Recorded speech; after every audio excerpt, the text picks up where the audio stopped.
Para você que acompanha a programação da TV Assembleia, assiste a partir de agora o Defensoria Explica, que é o nosso programa aqui da nossa grade de programação que foi pensado para apresentar ao nosso telespectador, a quem acompanha a gente nas mídias sociais, as principais ações, os principais frutos do trabalho da Defensoria Pública de Mato Grosso do Sul, que também, a gente sempre reforça, é um estado que tem o privilégio em poder dizer que é uma das primeiras unidades da federação a contemplar a instituição de uma defensoria pública no país. Desde 1995, esse órgão vem promovendo os direitos humanos, promovendo o acesso à justiça, a prerrogativa das liberdades e dos direitos individuais de todo e qualquer sul-mato-grossense.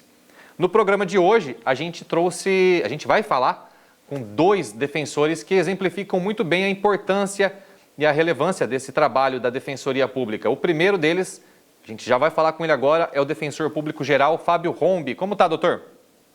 Como vai, Paulo? Aqui tudo bem, tudo em ordem, tudo caminhando. Pois bem, doutor. A Defensoria Pública, como eu disse aí no comecinho do programa, existe, na verdade, em razão da vulnerabilidade de algumas pessoas, né? E essa vulnerabilidade, ela aumentou consideravelmente nos últimos meses com a chegada do Covid-19 em Campo Grande e em Mato Grosso do Sul, né? A gente já falou num programa passado sobre um trabalho, uma forma inédita de atendimento da Defensoria, né, por meio da inteligência artificial. Só que isso aí já tem um tempo, né? De lá para cá, quais outros trabalhos a instituição tem feito para garantir a integridade dos direitos dessa população que se viu em vulnerabilidade quando menos esperava? Paulo, a Defensoria tem trabalhado em diversas frentes, algumas de natureza jurídica, né, vinculadas à própria razão de ser da instituição, e outras até de caráter humanitário, por solidariedade dos membros da Defensoria Pública. Neste último campo, por exemplo, a título de ilustração, todos os defensores e defensoras se cotizaram e, através de uma doação espontânea, cujo montante foi organizado pela nossa associação de classe, foi revertido para a compra de quase 800 cestas básicas de grande porte para famílias em situação de vulnerabilidade. Através ainda da doação espontânea de recursos de defensores, foram confeccionados aqueles escudos faciais, os face shields, e distribuídos aqui em Campo Grande para a Secretaria Municipal de Saúde, a fim de atender os profissionais que estavam no serviço de ponta no combate à Covid. Em Dourados, uma colega nossa defensora, Marisa Calisto, ela capitaneou a vinda aqui para o estado de um projeto que teve o seu nascedouro lá no estado da Bahia, chamado Corona Vidas, e mobilizou diversos setores da sociedade civil, instituições de ensino, enfim, o empresariado, e fruto desta atividade dela, 40 outros mil desses escudos faciais foram confeccionados e distribuídos para todos os municípios de Campo Grande, para a proteção dos mais diversos profissionais da área da saúde, da segurança pública, por exemplo, vinculados ao atendimento ao público. Na questão jurídica, a Defensoria promoveu atuações para a distribuição da merenda escolar, que deixou de ser servida na escola, porque as aulas estão suspensas, revertendo esses gêneros alimentícios para as famílias em maior situação de vulnerabilidade. Então, foram tantas ações destinadas justamente a atender as pessoas que, nesse momento da pandemia, mais têm sofrido o seu impacto negativo. Exatamente, doutor. E não foi só de ações que repercutiram de forma tão positiva que a Defensoria atuou nesse momento, né? Eu estou falando isso porque quem mora aqui em Campo Grande e no interior do estado também já teve conhecimento do pedido de lockdown.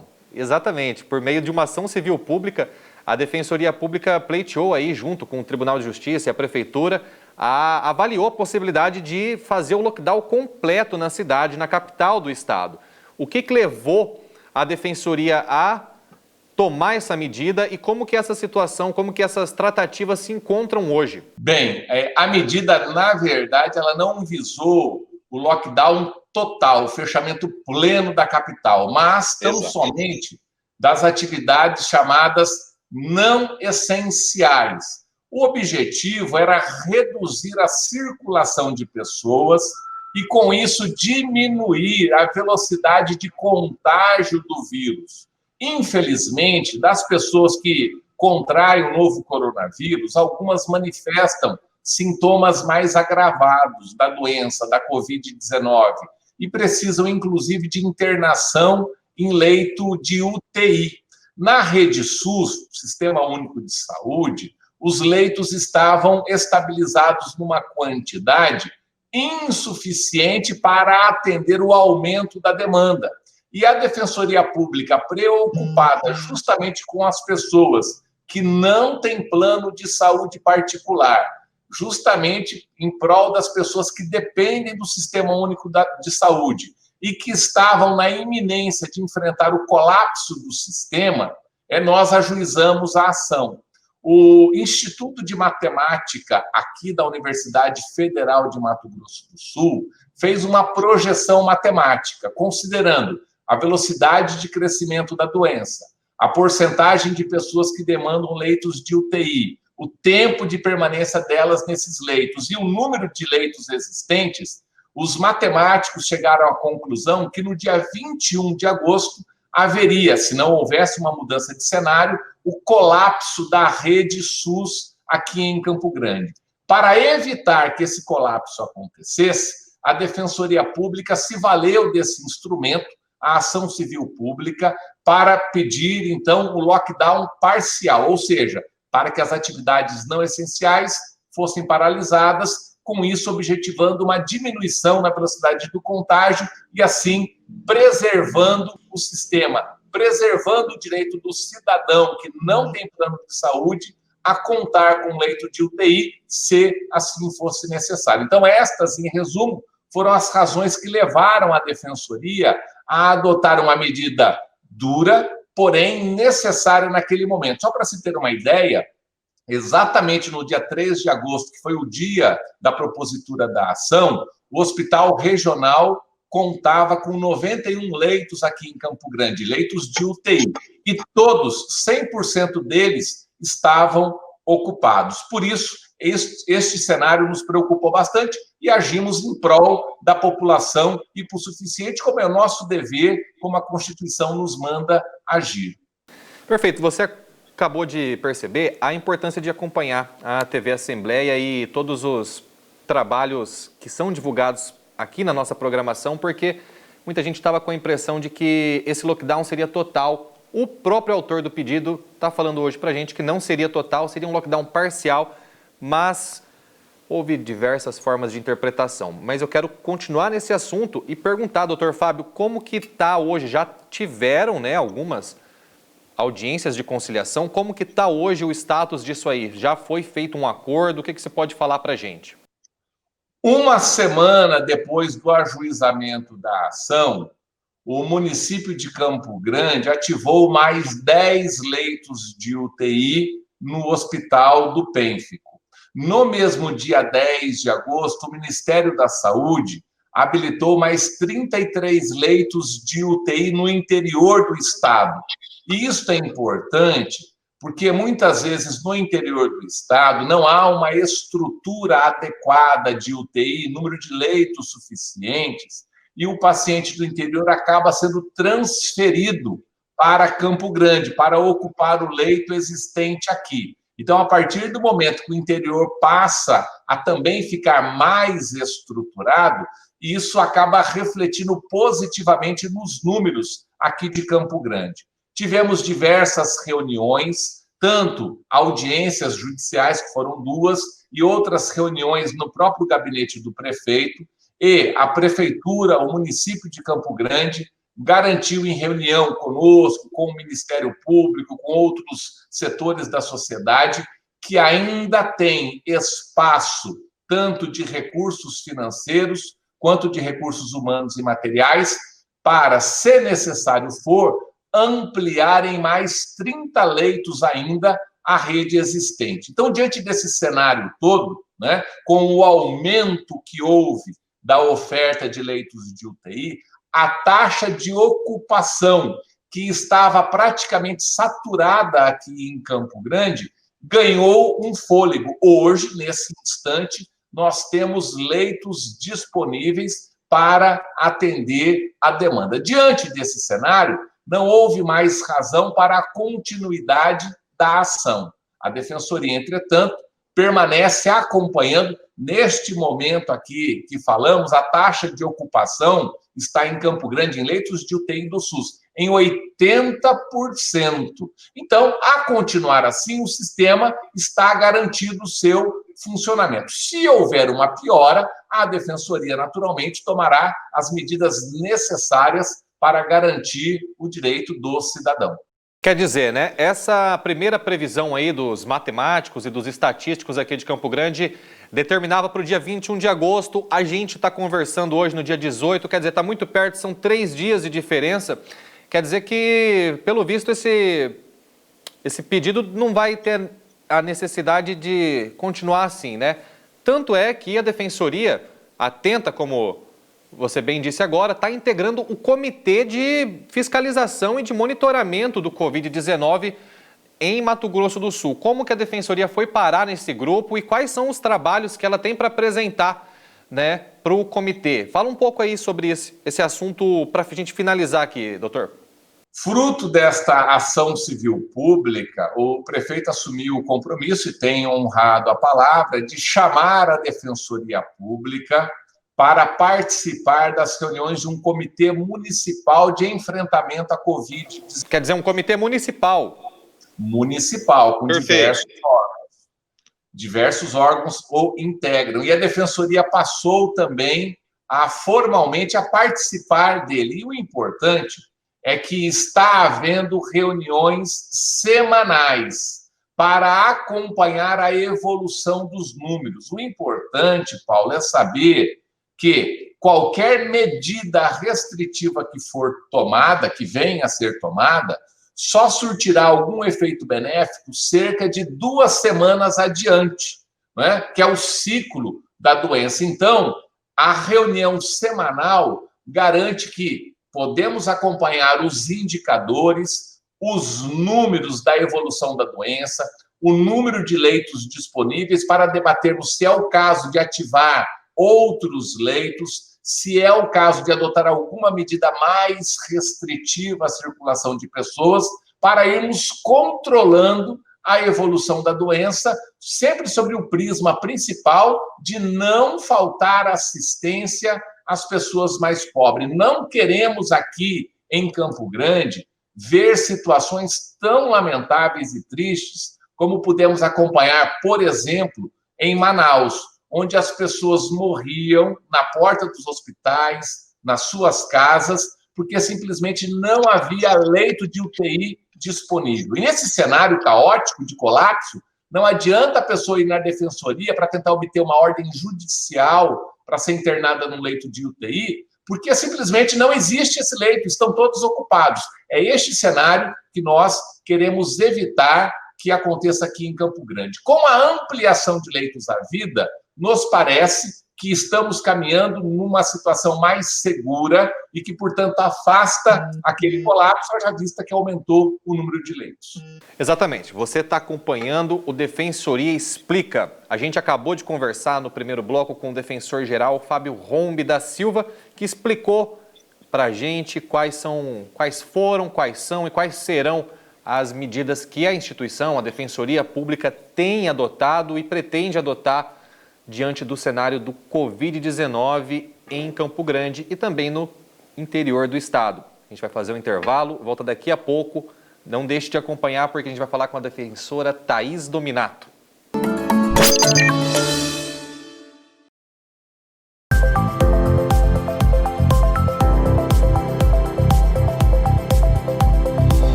voltando com o Defensoria Explica, e como prometido no bloco anterior, a gente conversa agora com outra defensora pública, a doutora Thaís Dominato, que coordena o Núcleo de Defesa da Mulher, o NUDEM. Por quê que a gente vai falar com ela? Porque além das ações da Defensoria Pública e que estão no sentido de proteger as pessoas mais vulneráveis pela pandemia, durante agosto é celebrado aqui em Mato Grosso do Sul e no Brasil inteiro o Agosto Lilás, que é um mês de conscientização e educação da população em geral para um tema muito delicado, muito dramático, que não deve cessar aí tão cedo das discussões midiáticas, dos debates públicos, é a violência doméstica.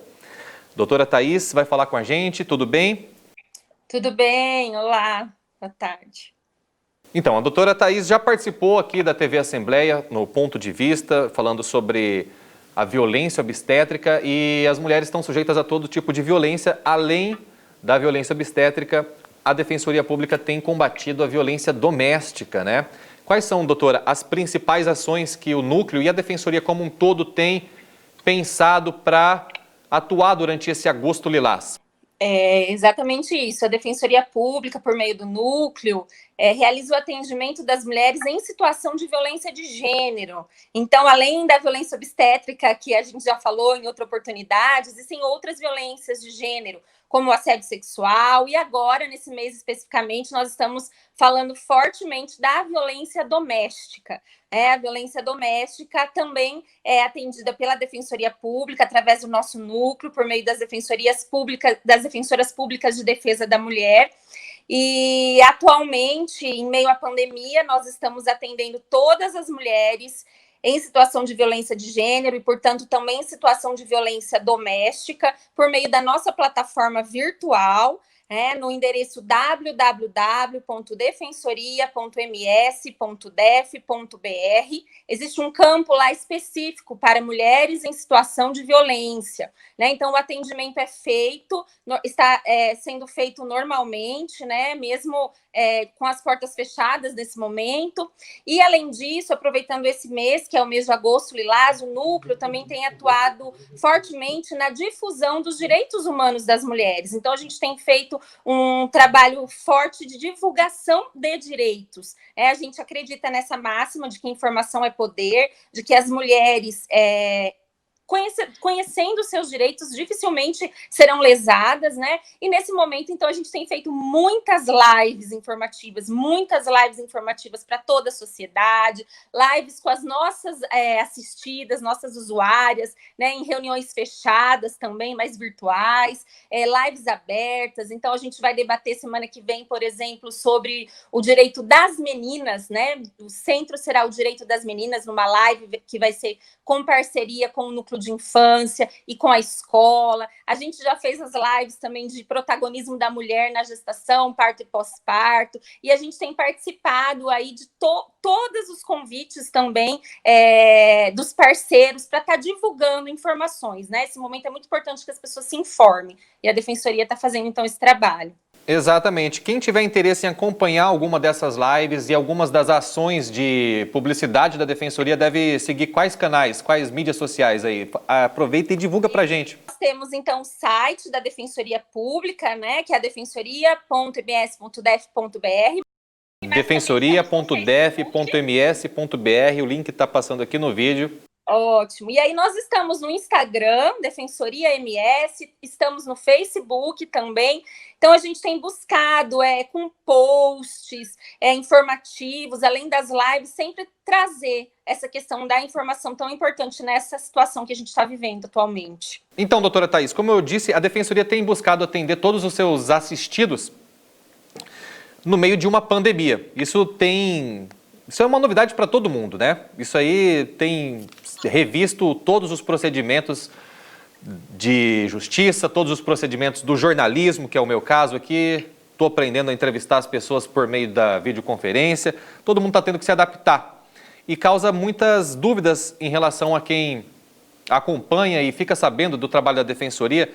Por exemplo, O atendimento às mulheres vítimas de violência doméstica aumentou ou diminuiu durante esse período aí, desses meses que a gente tem passado? Em relação à violência doméstica, isso não foi um fenômeno só aqui do nosso estado, nem do nosso país, mas foi um fenômeno do mundo. Inicialmente, quando começou isso tudo, né, esse momento de pandemia, os atendimentos, a busca pelos serviços diminuiu bastante. Né? Então, nós tivemos aqui no Brasil, em todo o mundo, queda, por exemplo, das mulheres buscando as delegacias, buscando as defensorias. Nós tivemos queda nos pedidos de medidas protetivas inicialmente, né? Mas logo se viu que isso não significava de maneira alguma que a violência estaria diminuindo, porque se a gente pensar, os outros dados indicavam o contrário. Então, aumentaram os feminicídios, aumentaram as ligações para o 180, aumentaram as ligações para o 190. Então, de cara se percebeu, né, em todo mundo, que na verdade as mulheres estavam com dificuldade no acesso dos serviços, seja por conta do medo de sair de casa, por conta da pandemia. Em alguns locais, como aqui na capital, houve restrição do transporte público no primeiro momento. E essas mulheres, além de tudo, elas estavam dentro de casa com os agressores. Então, é até mais difícil de sair. A gente sabe que as mulheres em situação de violência, elas aproveitam justamente o momento que o agressor sai para trabalhar, até para denunciar, para respirar, né? Vamos dizer assim, para se qualificar. E agora elas, então, não tinham mais isso. Está todo mundo dentro de casa, inclusive as mulheres com os agressores. E isso é um caldeirão, então, e a violência, na verdade, aumentou, mas elas não estavam conseguindo acessar os serviços. Então, como você disse, precisou realmente, de fato, todo mundo se reinventar. E o sistema de justiça, inclusive, precisou se reinventar. Nós temos aqui hoje, por exemplo, a Polícia Civil com a denúncia online. Então, é possível fazer denúncia de violência contra a mulher pelo site da Polícia Civil. Aqui na capital, nós temos a possibilidade de pedir medidas protetivas atualmente pelo site do Tribunal de Justiça. Então, a mulher não precisa sair de casa.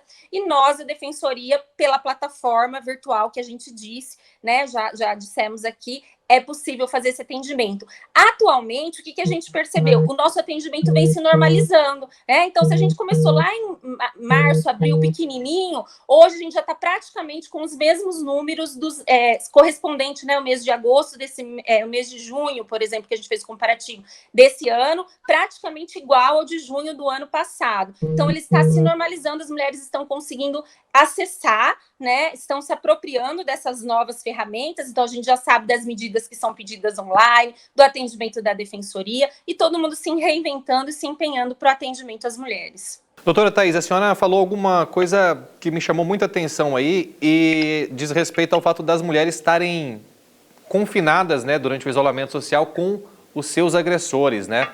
Existe aquele ditado que em briga de marido e mulher, ninguém mete a colher, mas na verdade muitos dos vizinhos aí ou das pessoas que convivem mantém alguma relação de proximidade com uma situação dessa, acabam tomando conhecimento e não sabem o que fazer para denunciar. Queria aproveitar a oportunidade e deixar aqui quais são os canais de comunicação da Defensoria ou dos órgãos competentes para fazer denúncias nesse sentido. Enquanto a senhora fala, a gente vai colocar os endereços no vídeo.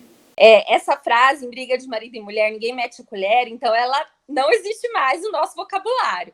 Então, há algum tempo, e a própria Lei Maria da Penha, ela vem dizendo isso, ela relata que violência contra a mulher é violação de direitos humanos. Então, não é um problema daquela mulher, daquele casal, né? É um problema de toda a sociedade, é um problema de todos e todas nós que precisamos, sim, nos responsabilizarmos e ajudarmos para diminuir essa desigualdade entre homens e mulheres e, assim, diminuir também a violência que as mulheres enfrentam, que são esses números aí alarmantes que a gente já sabe, né?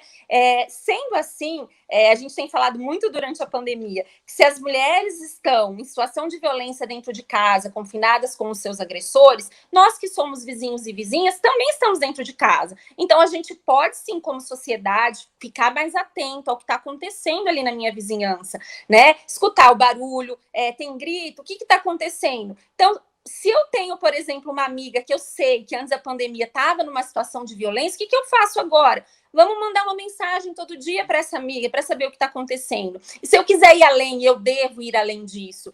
Quais são os canais de denúncia? Hoje, um canal seríssimo de denúncia, se eu sei que ali na minha vizinhança está acontecendo violência, já há algum tempo, eu ligo para o 180, 180. 180. Isso. Inclusive, pode ser anônima. Então, se eu sei que está acontecendo violência ali na minha casa do lado, estou escutando gritaria, coisas sendo quebradas, eu posso acionar o 180 e, inclusive, fazer anonimamente essa denúncia.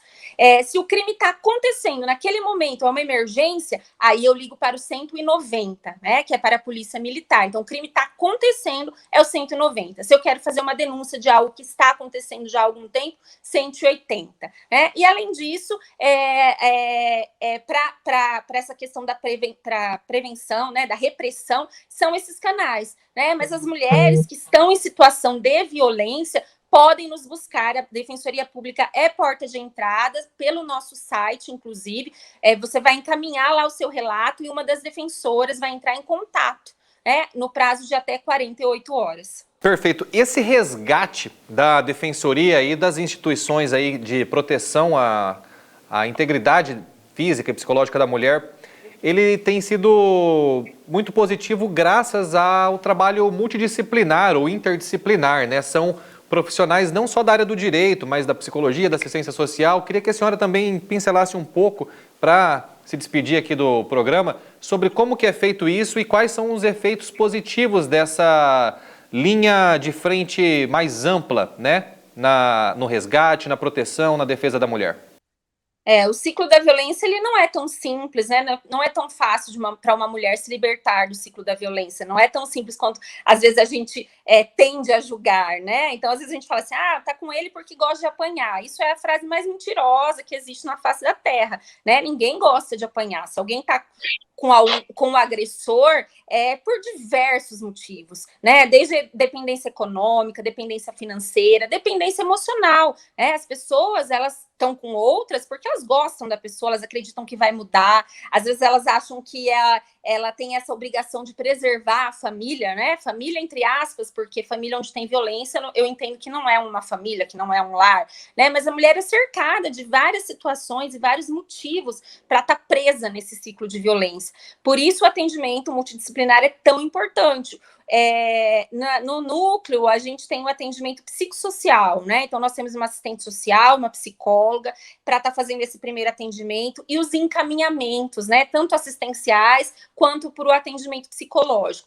Nós não temos a terapia dentro da defensoria, terapia individual, mas nós temos no Estado, um serviço do Estado que é oferecido pelo CEAM, que existe aqui em Campo Grande, que aí sim, para fazer essas terapias individuais com essas mulheres, mas a gente pode estar fazendo esse encaminhamento para esse local. É muito importante, porque a mulher precisa se fortalecer para romper o ciclo, Uma mulher que não está bem consigo mesma, com a autoestima lá embaixo, ela não tem forças, Então ela precisa entender tudo o que está acontecendo, reconhecer aquela situação de violência, se fortalecer, se reorganizar para realmente romper. Então, é importantíssimo o atendimento multidisciplinar e, mais do que isso, políticas públicas nesse sentido, Então, romper o ciclo até é fácil, eu consigo prender o agressor, eu consigo com uma medida protetiva, mas e depois, Para essa mulher, está sendo oferecida uma política pública de moradia, de educação, de emprego, de qualificação, Para ela manter-se, para ela conseguir se manter longe do ciclo. Então, tudo isso a gente tem que pensar,